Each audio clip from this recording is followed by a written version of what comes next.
हरियाणा के कोने कोने से आए हुए हजारों हजारों की संख्या में आज यहां मौजूद सभी भाइयों, बहनों, माताओं, बुजुर्गों, बच्चों, आप सब लोगों को मेरा नमस्कार, सबको मेरा प्रणाम।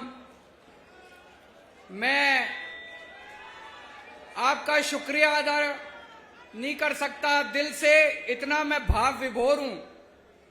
इतने घंटों से आप लोग इतनी तपती धूप में पसीना पसीना होके मेरा इंतजार कर रहे हो। आप सब लोगों को मेरा नमन।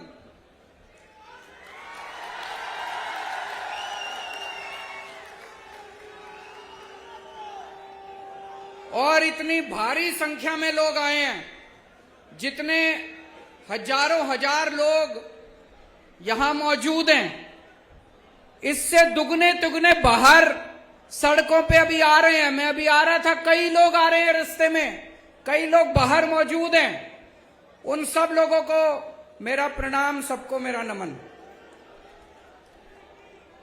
मेरे को सबसे अच्छा तब लगता है जब लोग मेरे को हरियाणा का लाल बोलते हैं।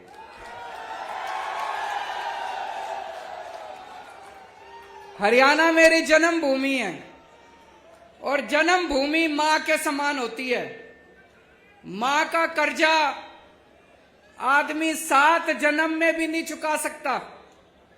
जन्मभूमि का कर्जा आदमी 7 जन्म में भी नहीं चुका सकता।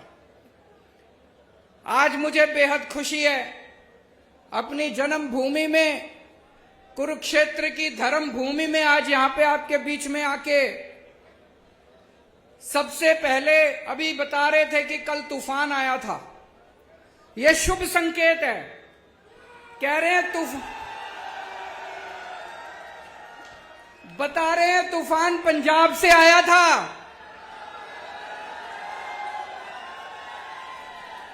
बता रहे हैं तूफान दिल्ली से आया था। तो हरियाणा में तूफान आने वाला है और बड़ा तूफान आने वाला है। और जब ऊपर वाला अपनी झाड़ू चलाता है तो तूफान ही आता है। ऊपर वाले ने झाड़ू चलानी शुरू कर दी तो तूफान से घबराने की बात नहीं है। बड़ा शुभ लक्षण है कि कल तूफान आया था। सबसे पहले मैं हरियाणा के सारे किसानों को बधाई देना चाहता हूं, शुक्रिया अदा करना चाहता हूं।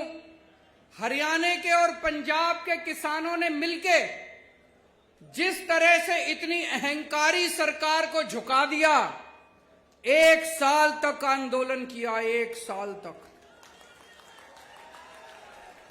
36 बिरादरियों ने मिलके, सारे धर्म के लोगों ने मिलके 1 साल तक सिंगू बॉर्डर पे जमे रहे। इनको लगता था इतनी बारिश आएगी, धूप थी, बारिश थी, ठंड थी, गर्मी थी, लेकिन किसान हटे नहीं। अंत पंत में सरकार को तीनों कानून वापस लेने पड़े। दोस्तों, कहते हैं ना, अहंकार तो रावण का भी नहीं बन चलता। इनको घमंड हो गया था कि इनके सामने किसी की नहीं चलेगी। तो दोस्तों, त्रेता युग में रामचंद्र जी ने रावण का घमंड तोड़ा था। द्वापर युग में कृष्ण जी ने कंस का घमंड तोड़ा था और कल युग में किसानों ने भाजपाइयों का घमंड तोड़ा था।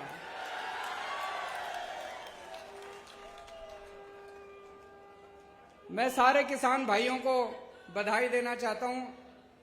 दोस्तों, मेरे को राजनीति करनी नहीं आती, मेरे को पॉलिटिक्स करनी नहीं आती। मैं सीधा साधा छोरा हूं। मने काम करना आवे, मेरे ते कितना ही काम करा लो। दिल्ली में हमने स्कूल ठीक कर दिए, सरकारी स्कूल। सुना आप लोगों ने दिल्ली के स्कूल शानदार हो गए? किस किस ने सुना है? हाथ खड़े करके बताओ। दिल्ली में सरकारी स्कूलों में गरीबों के बच्चे पढ़ते हैं भाई साहब, गरीबों के बच्चे सरकारी स्कूलों में पढ़ते हैं। पहले दिल्ली के सरकारी स्कूलों का बहुत बुरा हाल था, जैसे हरियाणा के स्कूलों का बुरा हाल है। हरियाणा में भी सरकारी स्कूलों का बुरा हाल है, मैं देख के आया था। दिल्ली में भी सरकारी स्कूलों का बहुत बुरा हाल था। हमने पिछले कुछ सालों में, 7 सालों में दिल्ली के सरकारी स्कूल इतने शानदार कर दिए। आप कहोगे केजरीवाल अपनी बड़ाई खुद ही कर रहा है। इस बार हमारे सरकारी स्कूलों के नतीजे 99.7% नतीजे आए हैं, 99.7%। इतिहास में 70 साल के भारत के इतिहास में सरकारी स्कूलों के नतीजे ऐसे नहीं आए। और भाई साहब, इस साल 4 लाख बच्चों ने प्राइवेट स्कूलों से नाम कटा के सरकारी स्कूलों में भर्ती कराए हैं अपने बड़े बड़े। अब अमीर लोग भी अपने बच्चों को सरकारी स्कूलों में भेज रहे हैं। बड़ी बात है भाई साहब, है कि नहीं है? अभी 2 साल पहले अमेरिका के राष्ट्रपति, अमेरिका तो दुनिया का सबसे बड़ा देश है, सबसे शक्तिशाली, अमेरिका के राष्ट्रपति इंडिया आए थे। जब वो इंडिया आए तो उनकी पत्नी भी उनके साथ आई थी। पत्नी का नाम है मिलेनिया ट्रंप। ट्रंप साहब आए थे ना 2 साल पहले अपने भारत मोदी जी से मिलने। तो जब उनकी पत्नी भी उनके साथ आई तो उनकी पत्नी मोदी जी को बोली, मैंने केजरीवाल के स्कूलों के बारे में बहुत सुना है, मैं उसका स्कूल देखना चाहती हूं। मोदी जी ने बहुत समझाया, बहन मान जा, केजरीवाल के स्कूल में ना जा, मैं अपने स्कूल दिखा दूंगा, मैं बीजेपी वालों के स्कूल दिखा दूंगा, मैं प्राइवेट स्कूल। बोली ना, मैं तो केजरीवाल के स्कूल देखूंगी। माननी नहीं वो माननी नहीं मोदी जी की बात। वो हमारे स्कूल देखने आई। बड़ी बात होगी भाई साहब, अमेरिका के राष्ट्रपति की पत्नी केजरीवाल के स्कूल देखने आई। कुछ तो कर ही रखा होगा हमने, कुछ तो कर ही रखा होगा हमने। मैं पूछना चाहता हूं, ये हरियाणा के खट्टर साहब के स्कूल कौन देखने आया? कोई आस पड़ोस का कोई श्रीलंका वाला ही आ गया हो देखने? कोई, चलो बाहर वाले छोड़ो, कोई अपने देश का ही कोई देखने आया हो इनके स्कूल? अबे कुछ करोगे तभी तो कोई देखने आएगा तुम्हारे स्कूल। कोई। दोस्तों, आज हमारे स्कूलों से निकल के बच्चे बड़े बड़े इंजीनियर बन रहे हैं, गरीबों के बच्चे। जैसे मैं आपको उदाहरण देता हूं, शुभम एक लड़का है, दिल्ली में उत्तम नगर में रहता है। उसके पिताजी चौकीदारी का काम करते हैं, चौकीदार, किसी कंपनी में चौकीदारी का काम करते हैं। 6,000 रुपए महीना है उनके पिताजी की। वो सरकारी स्कूल में पढ़ता है। उसके पिताजी के पास इतने भी पैसे नहीं है कि किताबें खरीद दे, ड्रेस खरीद दे। सारा कुछ उसको स्कूल से फ्री में मिलता है। दिल्ली के स्कूल इतने शानदार हो गए, इस बार शुभम ने आईआईटी की परीक्षा दी। आईआईटी मतलब देश का सबसे बड़ा इंजीनियरिंग कॉलेज। मैं भी आईआईटी से पढ़ा हूं। देश का सबसे बड़ा इंजीनियरिंग कॉलेज, लाखों बच्चे बैठते हैं उसमें। शुभम का पूरे देश में 215 नंबर पे रैंक आया और उसको आईआईटी के अंदर कंप्यूटर इंजीनियरिंग के अंदर दाखिला मिला है उसका। ये छोटी बात नहीं है भाई साहब। और अकेला एक शुभम नहीं है, इस बार दिल्ली के सरकारी स्कूलों के 400 बच्चों का बड़े बड़े इंजीनियरिंग कॉलेज में दाखिला हुआ। बड़े बड़े हमारे दिल्ली के अब गरीबों के बच्चे इंजीनियर बन रहे हैं, डॉक्टर बन रहे हैं। एक और बच्चा है कुशाल गर्ग, शास्त्री पार्क में रहता है। उसके पिताजी कार्डबोर्ड की कंपनी में मजदूरी करते हैं, 11,000 रुपए महीना तनख्वाह कमाते हैं। उनके बेटे का एडमिशन इस बार ऑल इंडिया मेडिकल कॉलेज में हुआ है, देश का सबसे बड़ा। ऑल इंडिया मेडिकल तो सबसे बड़ा है, ऑल इंडिया मेडिकल में उसके बच्चे का एडमिशन हुआ है। मैं इनसे बात कर रहा था, बोले जी आज से 5 साल पहले जो सरकारी स्कूलों की हालत थी, अगर वैसी हालत रहती हमारे बच्चे भी बड़े होकर मजदूरी करते। ये तो बोले केजरीवाल जी आपका धन्यवाद जो आपने स्कूल इतने शानदार कर दिए। मैं ये कहना चाहता हूं कि अगर गरीबों के बच्चे भी इंटेलिजेंट होते हैं, गरीबों के बच्चे कमजोर नहीं होते। ये तो माँ बाप के पास साधन नहीं होते, सरकारें कुछ करती नहीं है, इसलिए गरीब का बच्चा बड़ा होकर गरीब रह जाता है। आज दिल्ली के अंदर आप सोच के देखो कितने ऐसे शुभम होंगे, कितने ऐसे कुशाल गर्ग होंगे। लाखों बच्चे दिल्ली के स्कूलों में 18 लाख बच्चे पढ़ते हैं। इन 18 लाख बच्चों का भविष्य पहले अंधकार में था। ऐसे ही लाखों बच्चों का भविष्य हरियाणा के अंदर अंधकार में है, हरियाणा के अंदर अंधकार में है। हरियाणा के अंदर भी स्कूलों का बुरा हाल है। एक मौका दे दो, हरियाणा के सारे सरकारी स्कूल बदल के दिखा दूंगा मैं। एक मौका दे दो। दिल्ली में करके आया हूं, हवा में बात नहीं कर रहा, दिल्ली में करके आया हूं। हरियाणा के भी सारे स्कूल बदल दूंगा। गरीबों के बच्चों को अच्छा भविष्य मिलना चालू होगा। गरीबों के बच्चे भी डॉक्टर बनेंगे, इंजीनियर बनेंगे, वकील बनेंगे। और ये जितने प्राइवेट स्कूल वाले हैं सारे खराब नहीं है, लेकिन कई प्राइवेट स्कूल वालों ने गुंडागर्दी मचा रखी है। मचा रखी है कि नहीं मचा रखी? जब मर्जी फीस बढ़ा देते हैं। कभी कहेंगे development charge, picnic charge, library charge, फलाना चार्ज, ढिमका चार्ज। दिल्ली में 7 साल से हमने इनको प्राइवेट वालों को फीस नहीं बढ़ाने दी, उल्टे इनका सबको ऑडिट कराया।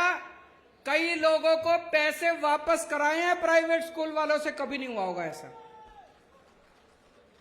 तो आज इतने सारे लोग हैं, मैं आपसे पूछना चाहता हूं, कौन कौन अपने बच्चों को इंजीनियर बनाना चाहता है? कौन कौन अपने बच्चों को डॉक्टर बनाना चाहता है? कौन कौन अपने बच्चों को वकील बनाना चाहता है? सारे जने हमारे साथ आ जाओ। और जो जो लोग अपने बच्चों को गुंडा बनाना चाहते हैं हाथ खड़े करो।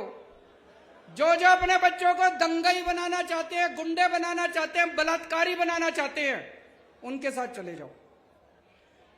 उनकी पार्टी, सारे इनकी पार्टी में लुच्चे, लफंगे, दंगई, बलात्कारी सारे भरे पड़े हैं इनकी पार्टी के अंदर।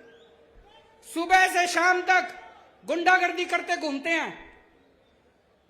या तो ये खुद गुंडागर्दी करते हैं, नहीं तो देश में पता चल जाए कहीं गुंडागर्दी हो गई, उनका जाके सम्मान करते हैं, गुंडों का सम्मान करते हैं, दंगा करने वालों का सम्मान करते हैं। अभी थोड़े दिन पहले कुछ गुंडों ने मेरे घर पे हमला कर दिया। आपने पढ़ा होगा, अखबारों में, टीवी में देखा होगा। कुछ गुंडों ने हमला कर दिया। इन्होंने उन सारे गुंडों का अगले दिन सम्मान करा। ऐसे देश आगे बढ़ेगा। किसानों के ऊपर इनके आदमियों ने गाड़ी चढ़ा दी उत्तर प्रदेश के अंदर। इनकी पूरी की पूरी पार्टी ने बड़े बड़े वकील खड़े कर दिए उसको बचाने के लिए, जिसने किसानों के ऊपर गाड़ी चढ़ाई थी। देश में कहीं बलात्कार हो जाए, देश में कहीं बलात्कार हो जाए, इनकी पार्टी पहुंच जाती है बलात्कारियों का सम्मान करने के लिए, शोभा यात्रा निकालने के लिए। आप क्या सुनते हो इनके बारे में? यही सुनते हो इन्होंने यहां दंगा कर दिया, यहां मारपीट कर दी, यहां गुंडई कर दिया। और आम आदमी पार्टी के बारे में क्या सुनते हो? यहां पे इन्होंने स्कूल बना दिए, यहां अस्पताल बना दिए, यहां बिजली ठीक कर दी, यहां पानी ठीक कर दिया, यहां सड़कें ठीक कर दी। आम आदमी पार्टी शरीफों की पार्टी है। आम आदमी पार्टी देशभक्तों की पार्टी है। आम आदमी पार्टी ईमानदार लोगों की पार्टी है। हम देश की सोचते हैं, हम इनकी तरह गुंडागर्दी नहीं करते। अमेरिका में कोई गुंडागर्दी कर दे तो वो जेल जाता है। इंडिया में कोई गुंडागर्दी कर दे तो इनकी पार्टी में जाता है। यूरोप में कोई बलात्कार करे तो वो जेल जाता है। इंडिया में कोई बलात्कार करे तो इनकी पार्टी में जाता है। कैसा भारत चाहते हो आप लोग? गुंडों का भारत चाहते हो? दंगइयों का भारत चाहते हो कि विकास और तरक्की वाला भारत चाहते हो? मैं आप लोगों से पूछना चाहता हूं, पिछले 7 साल हो गए अब खट्टर साहब को सरकार चलाते। 7 साल से खट्टर साहब की सरकार है। खट्टर साहब ने कितनी नौकरियां दी आप लोगों को? हरियाणा के बच्चों को कितनी नौकरियां दी खट्टर साहब ने? मैंने दिल्ली में पिछले 7 साल में 12 लाख नौकरियां दी है, 12 लाख बच्चों को नौकरियां दी। मैंने 12 लाख बच्चों को नौकरी दी, और मैं हवा में नहीं बात कर रहा, वेबसाइट पे पूरा डेटा पड़ा है। हमारी वेबसाइट पे चले जाना, वेबसाइट पे सारा डेटा है। मैंने 12 लाख बच्चों को नौकरियां दी हैं, और अगले 5 साल में 20 लाख बच्चों को नौकरी देने का पूरा प्लान बनाया है। मैं नौकरी दे सकता हूं, ये नहीं दे सकते। ये कभी यही नौकरी नहीं देंगे आपको, ये कभी आपके बच्चों को नौकरी नहीं देंगे। क्यों? क्योंकि इनको अपनी पार्टी के लिए बेरोजगार गुंडों की जरूरत है। आपके बच्चों को दंगा कराना सिखाएंगे, गुंडाई करना सिखाएंगे, अपने बच्चों को विदेश भेजते हैं पढ़ने के लिए ये लोग। अभी मेरे को एक भाई बता रहा था, हरियाणा में सारे पेपर लीक हो जाते हैं, जितने भर्तियों के पेपर होते हैं सारे लीक। ऐसा है क्या जी? ये मेरे को एक लिस्ट दी है एक भाई ने। ये 2020 में HSC जूनियर ड्राफ्टमैन का पेपर लीक हो गया। 2020 में हरियाणा पुलिस भर्ती का पेपर लीक हो गया। 2021 में पेपर पुलिस भर्ती का फेयर पेपर लीक हो गया। 2021 में कुरुक्षेत्र स्वास्थ्य विभाग का पेपर लीक हो गया। 2022 में HSSC पद की भर्ती का पेपर लीक हो गया। 2022 में ग्राम सचिव और पटवारी की भर्ती का पेपर लीक हो गया। 2022 में TGT भर्ती का पेपर लीक हो गया। 2022 में डेंटल सर्जन की भर्ती का पेपर। खट्टर साहब, आपसे एक पेपर नहीं कराए जाते, सरकार क्या चलाओगे? एक पेपर नहीं करवा सकता जो आदमी, एक पेपर नहीं करा सकता, वो सरकार क्या चलाएगा? गलत तो नहीं कह रहा भाई साहब? मैं अभी गुजरात गया था, वहां भी पता चला सारे पेपर लीक हो रहे हैं, वहां भी बीजेपी की सरकार है।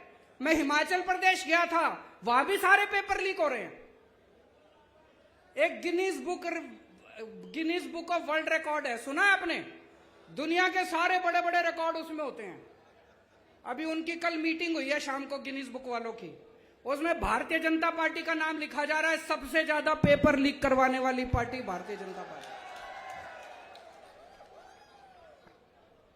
इनकी सरकारों से पेपर नहीं होते, इनसे स्कूल नहीं बनते, इनसे बिजली ठीक नहीं होती, इनसे अस्पताल नहीं बनते। क्यों बोझ उठा के घूम रहे हो? इनको उखाड़ के फेंको। अब ईमानदार पार्टी आ गई। कई बच्चे आर्मी में भर्ती होना चाहते हैं, देश की सेवा करना चाहते हैं। 2020 के बाद से आज तक आर्मी की भर्ती नहीं खुली, आर्मी की भर्ती के पेपर नहीं करवाए इन्होंने। आज इस मंच के जरिए मैं केंद्र सरकार से और प्रधानमंत्री जी से अपील करना चाहता हूं, 1 लाख से ज्यादा आर्मी के अंदर खाली स्थान हो चुके, इनकी जल्दी से भर्तियां खोली जाए। बच्चे ओवरेज हो रहे हैं। मैंने सुना अभी भिवानी के अंदर एक यंग लड़का पवन, जो आर्मी में जाना चाहता था, भर्ती होना चाहता था फौज में, उसने खुदकुशी कर ली। हमारे नौजवान खुदकुशी कर रहे हैं, तो ये आर्मी की भर्तियां क्यों नहीं खोल रहे? मैं प्रधानमंत्री जी को कल चिट्ठी भी लिखूंगा, उनसे निवेदन करूंगा कि आर्मी की भर्तियां तुरंत खोली जाएं, ताकि हमारे बच्चे फौज के अंदर भर्ती हो सकें। दिल्ली में हमने पहले सरकारी अस्पतालों का भी दिल्ली में बहुत बुरा हाल था, हमने सारे सरकारी अस्पताल शानदार कर दिए, खूब सारे मोहल्ला क्लिनिक कर दिए, और दिल्ली में 2 करोड़ लोग हैं, हमने सबका इलाज मुफ्त कर दिया, चाहे कितनी बड़ी बीमारी क्यों ना हो, चाहे लाखों रुपए क्यों ना लगते हो। मैं आपको एक उदाहरण देता हूं। एक मोनिका बहन है, लक्ष्मी नगर में रहती है। वो और उसके पति दोनों को कैंसर हो गया। एक कमरे के घर में रहते हैं, बहुत गरीब लोग हैं। उसका पति दूध बेच के सवेरे सवेरे घर घर में जाके दूध बेच के कमाया करता था, उसकी वो भी कमाई बंद हो गई। दोनों को कैंसर हो गया। भाई साहब, अगर कैंसर जैसी बीमारी हो जाए तो जमीन बेचनी पड़ जाती है, आदमी लुट जाता है, गहने बेचने पड़ जाते हैं बीवी के। इन दोनों को ऊपर वाले का शुक्र था, दिल्ली में आम आदमी पार्टी की सरकार थी। ये LNJP हॉस्पिटल में गए, शानदार हॉस्पिटल, सारा इलाज इनका मुफ्त हो गया। दोनों ठीक हो गए और अब दोनों ठीक होकर अपना काम कर रहे हैं। दोस्तों, ऐसे करोड़ों करोड़ों लोग जिनके बच्चे सरकारी स्कूलों में पढ़ रहे हैं, जिनका इलाज सरकारी अस्पतालों में हो रहा है, इन लोगों की हमें दुआएं और उनके आशीर्वाद मिलते हैं, जिसकी वजह से आज आम आदमी पार्टी इतनी तरक्की कर रही है। दिल्ली में हमने बिजली 24 घंटे कर दी। पहले दिल्ली में बहुत हरियाणा में बिजली जाती है नहीं जाती? मेरे को पता चला खूब पावर कट लगते हैं। दिल्ली में 24 घंटे कर दी, हरियाणा में भी 24 घंटे बिजली चाहिए नहीं चाहिए? दिल्ली में केवल 24 घंटे बिजली नहीं करी, फ्री बिजली भी कर दी। फ्री बिजली चाहिए नहीं चाहिए? एक बार हाथ खड़े करके बताओ, फ्री बिजली जिसको चाहिए। फ्री बिजली चाहिए तो सरकार बदलनी पड़ेगी, या खट्टर तो फ्री बिजली, खट्टर साहब तो नहीं करेंगे फ्री बिजली। अभी हमें पता चला पंजाब में हमारा एक मंत्री अफसरों से पैसे मांग रहा था।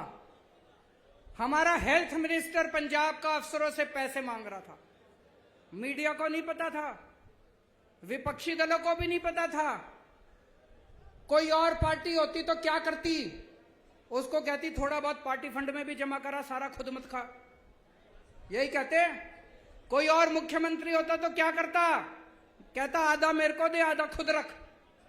आम आदमी पार्टी ऐसी नहीं है। हमने उस मंत्री को बर्खास्त करके उसको सीधा जेल में कर दिया। हमने दिल्ली में हमारा एक मंत्री, एक राशन वाले से मेरा मंत्री पैसे मांग रहा था। 2015 की बात है। मेरे पास ऑडियो रिकॉर्डिंग आई। किसी विपक्ष को नहीं पता था, किसी टीवी चैनल वाले को नहीं पता था।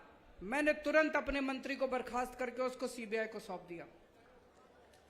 इसीलिए कहते हैं आम आदमी पार्टी कट्टर ईमानदार पार्टी है। कट्टर ईमानदार मतलब मेरा बेटा भी अगर कल को बदमाशी करेगा तो उसको बख्शूंगा नहीं, उसको छोड़ूंगा नहीं। किसी की भी बेईमानी बर्दाश्त नहीं की जाएगी। इनकी पार्टियों में भ्रष्टाचारी नहीं बैठे क्या? इन लोगों की पार्टी में भ्रष्टाचारी नहीं बैठे? कितने भ्रष्टाचारी हैं? आज तक इन्होंने एक को भी निकाला हो भ्रष्टाचार में तो बता दो। आज तक इन्होंने एक को भी जेल भेजा हो? क्यों नहीं भेजते? पैसा ऊपर तक जाता है भाई साहब। पार्टी के अंदर भी पैसा ऊपर तक जाता है। जाता है कि नहीं जाता है? दिल्ली तक जाता है इनका पैसा। हिम्मत नहीं है इनको निकालने की। केवल आम आदमी पार्टी है जो आज देश में एक ईमानदार सरकार दे सकती है। हमने दिल्ली में भ्रष्टाचार खत्म करा, पंजाब में भ्रष्टाचार खत्म करा, अब हरियाणा में भी भ्रष्टाचार खत्म करेंगे। यहां पे भी मेरे को बताया गया प्रॉपर्टी आईडी करके है, उसमें खूब पैसे चलते हैं। चलते हैं कि नहीं चलते? नगर निगम का चुनाव आने वाला है। इस नगर निगम के चुनाव में आप अपनी ताकत दिखा दो, जैसे पंजाब के लोगों ने अपनी ताकत दिखाई थी, जैसे दिल्ली के लोगों ने ताकत दिखाई थी। इन सारी पार्टियों को उखाड़ फेंको, एक मौका दो। नगर निगम को भी साफ करेंगे झाड़ू से, सारा भ्रष्टाचार दूर करेंगे और उसके बाद 2024 में हरियाणा को भी पूरे को साफ करेंगे, भ्रष्टाचार दूर करेंगे। मेरे को कोई पत्रकार कह रहा था कि ये बीजेपी वाले खट्टर साहब को हटा रहे हैं, कोई दूसरा सीएम ला रहे हैं। ऐसा है क्या? सुना आप लोगों ने भी? कह रहे खट्टर साहब को हटा के दूसरा सीएम ला रहे हैं। क्यों? खट्टर साहब भ्रष्टाचारी हैं क्या? खट्टर साहब काम नहीं करते क्या? मैं बीजेपी को चैलेंज करना चाहता हूं, हिम्मत है तो 2024 का चुनाव खट्टर साहब के साथ लड़के दिखाओ तुम।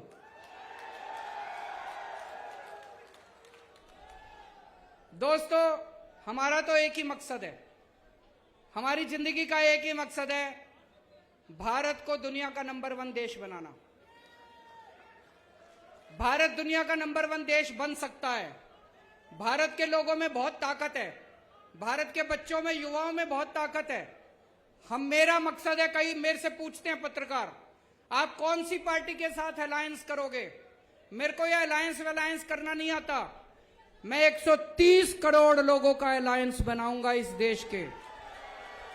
किसानों का अलायंस बनाएंगे, मजदूरों का अलायंस बनाएंगे, डॉक्टरों का अलायंस बनाएंगे, इंजीनियर का अलायंस बनाएंगे और इस देश के 130 करोड़ लोगों को मिलके भारत को दुनिया का नंबर 1 देश बनाएंगे। दोस्तों, भारत माता की